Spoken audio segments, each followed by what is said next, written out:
What's up everybody, welcome back to my channel and welcome to this year's Halloween Decorate with me. This year we are doing something a little bit different. How would a Slytherin decorate for Halloween? I thought it would be fun and interesting because I am not personally a Slytherin. I am a hybrid between a Gryffindor and a Ravenclaw. A Gryffindor, if you will. So I thought it would be fun to step into my villain era for Halloween, get in that headspace. 2025 is also the year of the snake, so I figured what better opportunity to finally try out this theme. Whether or not you guys are Harry Potter fans, I hope you are excited for this theme, for something new this year. It's gonna be a lot of fun, so let's just jump right into it.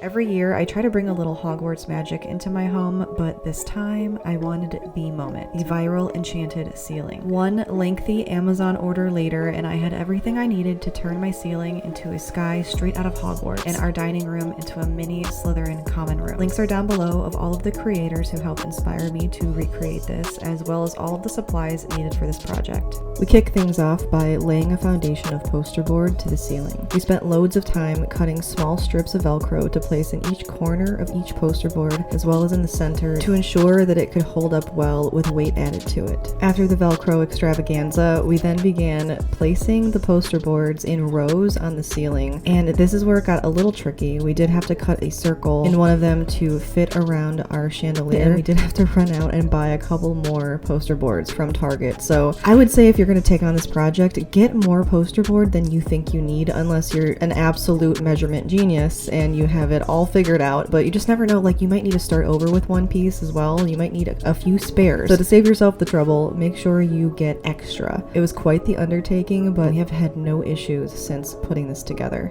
The poster board ceiling held up really well and created a solid foundation for the next step.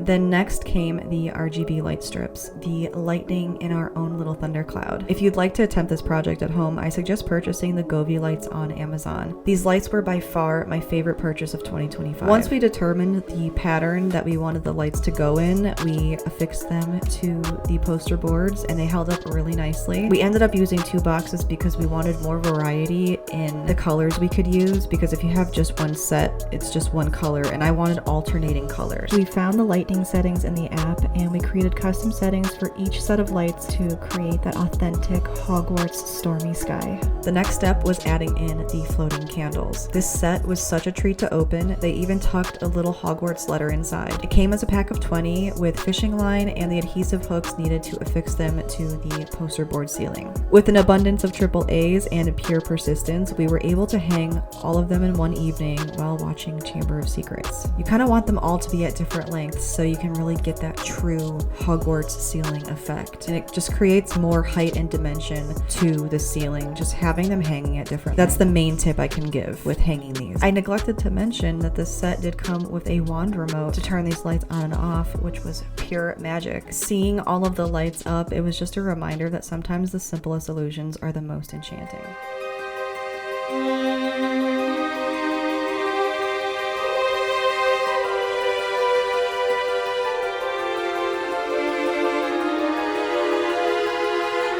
And then the clouds, our final layer of atmosphere. For anyone wanting to try this at home, I highly suggest using a spray booth with a vent like the one my husband has here when using the spray adhesive. The first night that we started adding the polyfill, the fumes were way stronger than we imagined, so going forward we used this booth and kept all of the windows open. This step took the most amount of time and labor, as you can see by the variety of different shirts my husband is wearing. As much as I'd like to say he loves a good wardrobe change, I have to be honest and tell you guys that this step took several days over a couple of weeks to complete. This step does take multiple layers. The first layer of polyfill, you just want to be an even base to cover both the lights and the poster boards, and then from there you can do a second and a third layer to add thicker clouds wherever you see fit, to give it some depth and dimension and to make it look like those true Hogwarts stormy clouds. Even though it was a lengthy process, we do not regret it because the results were incredible. 3 bags of polyfill and 2 cans of spray adhesive later, we transformed the ceiling into a stormy dreamscape. It looked exactly how I hoped it would. A little mysterious, a little ethereal, and entirely worth every late night tweak. When it was finally done, we just stood there for a minute, watching the lights flicker against the clouds. A little piece of Hogwarts conjured right here in this soon-to-be mini Slytherin common room. I guess we could all learn a thing or two from House Slytherin. Proof that when you mix ambition and determination, you can build your own kind of magic. So we have brought in all of our Halloween storage bins, and we're gonna go through them to try to find some really fitting pieces for the Slytherin theme.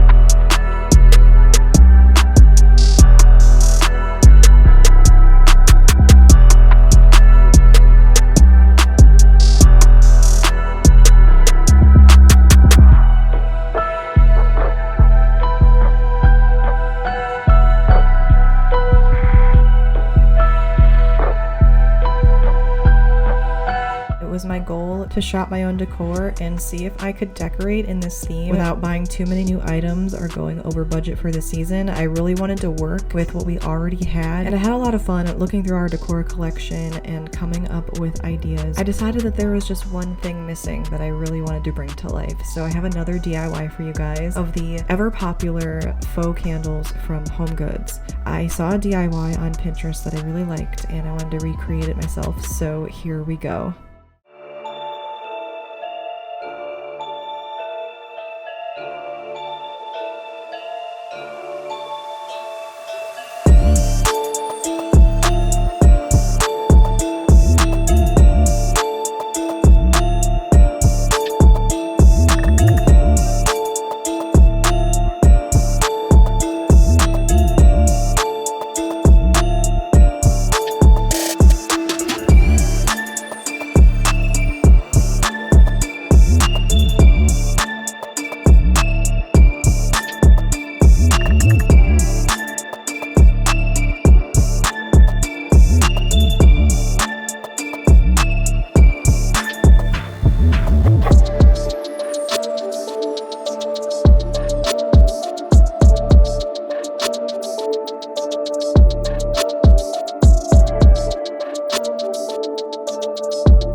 I had so much fun at making these candles. I feel like this is exactly what this area needed, and now it's time to set out all of the decor and get started on decorating the Slytherin common room music video style, as well as make a really fun Slytherin inspired cocktail.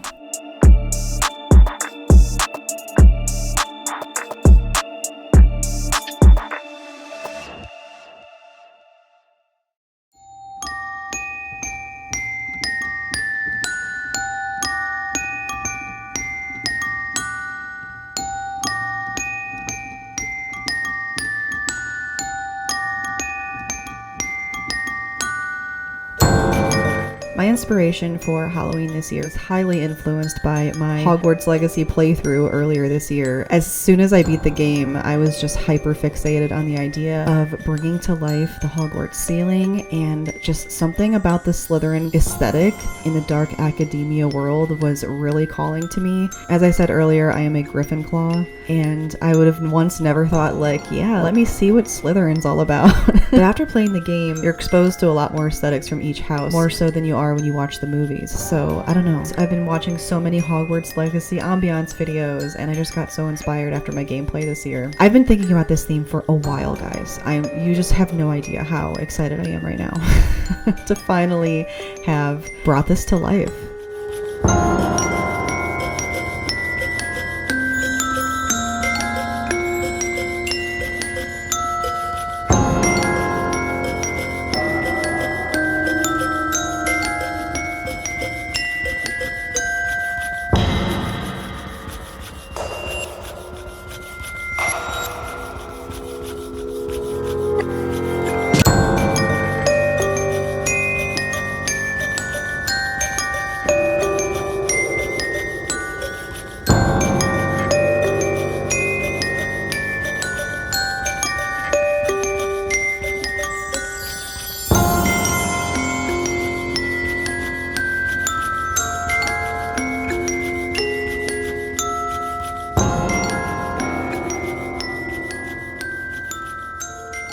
I really love how this is coming along, but we're gonna step it up a notch.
Idea how I forgot to mention this. A new piece this year was this coffin-shaped bookshelf, which is actually a wine shelf by Ravenswood. Someone my mother-in-law knew was throwing it out, and my husband sent me a picture of it, and he was like, "Do you want this?" And I'm like, "Do you have to ask?" I just immediately had a few different visions for it, this being one of them because I was already planning on doing the Slytherin theme, and I was like, this is gonna be absolutely perfect. But yes, I was ecstatic about this coffin shelf, and eventually I do want to paint it, but for now we left it as is, and I had a lot of fun using it in our decor this year.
If you guys are looking for a top shelf drink fit for a Slytherin, then this one's for you. I created a new cocktail that I have dubbed Nagini's Lemon, which is a top shelf margarita with a splash of Midori to give it a melon kick and a very green feel. I did add a couple of drops of food coloring as well, just to give it that lush velvety green aesthetic. You also want to garnish it with a green apple peel, a lime wedge, and some smoky rosemary. You also want to use Hawaiian style black salt for the rim. The recipe is in the description below, all of the measurements to create this cocktail.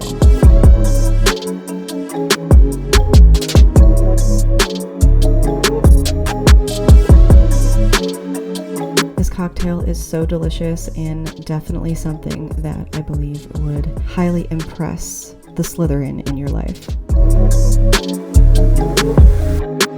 So it is the next day, and I wanted to show you guys some things that I did change around. Once I step away from the camera when I'm initially decorating, I'm able to think a little more clearly and kind of figure out what works better where. So over here, instead of having the cloche on this crate, I moved it down, and the skull that I had here, I moved to the bookshelf, which I'll show you in a second. But I felt like I needed more of a snake piece. So I did pick this up from Spirit Halloween because I felt that this area just needed something more snaky.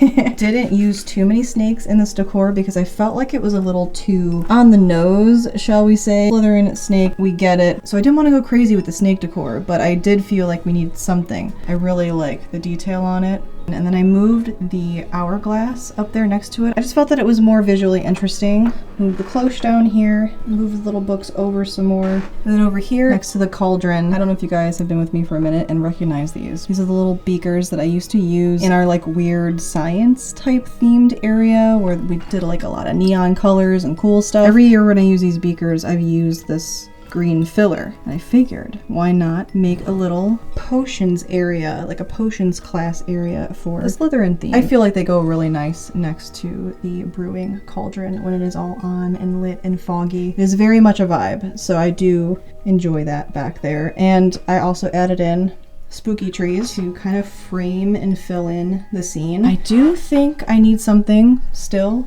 back here. Filled in some blank spaces with more ivy, added some more green moss. I do need to put some moss over here. Probably Spanish moss I think would look best there, but we'll see. So on either side of the table, I built up 2 wooden crates to use as pedestals on the side of the buffet table. Covered them with creepy cloth, and then there is the DIY candles that we made. I have them all turned off right now to conserve battery power. I did make a second one for this other corner. I didn't have as many tea lights left over to make a second one, but I did my best, and I did leave the blank space this year for treats, more buffet style for Halloween rather than a sit-down dinner where I used to do the place setting. I actually do tend to set out snacks more often, so I felt that it was more realistic to leave it more as a buffet style display table. And even on the crates, I can move some of this decor over. You can set trays of food on the crates, so it all works out. And I decided to move this Raven Bath & Body Works pedestal over here with a little Grim Reaper / Dementor over here with some green moss, as if he's like sitting on the tree, you know? And this lights up green, which at night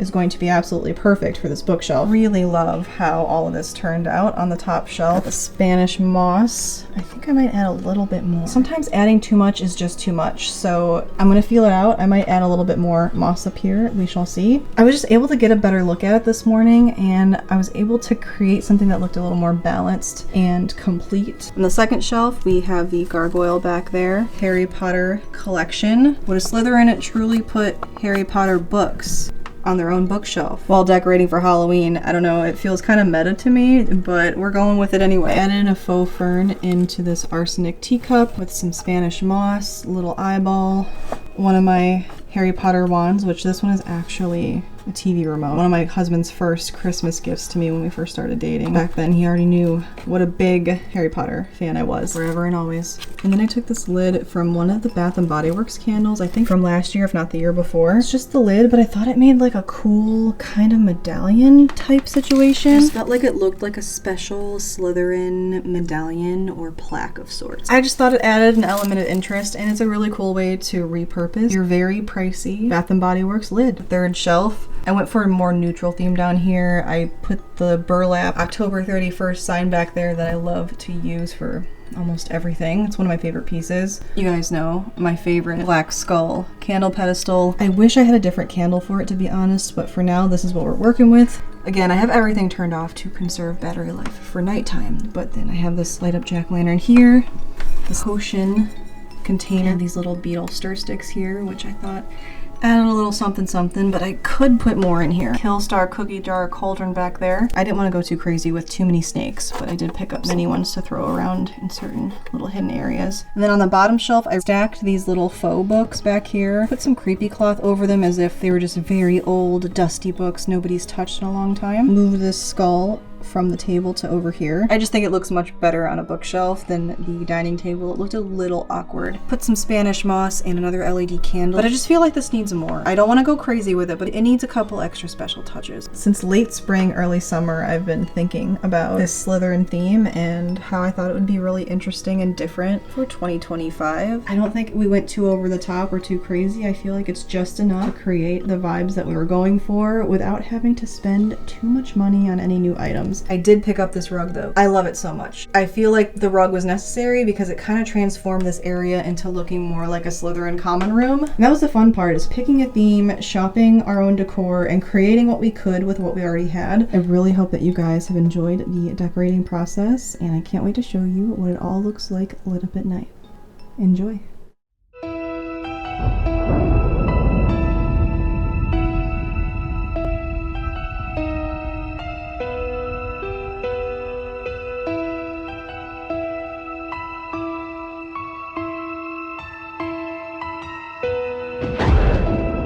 Slytherin!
Thank you guys so much for watching. I really hope that you enjoyed the video. If you did, please give it a like and consider subscribing to see more content like this in the future. Maybe more to come in this series. Maybe. I hope that you enjoyed it, and I wish all of you a very happy Halloween. Stay spooky.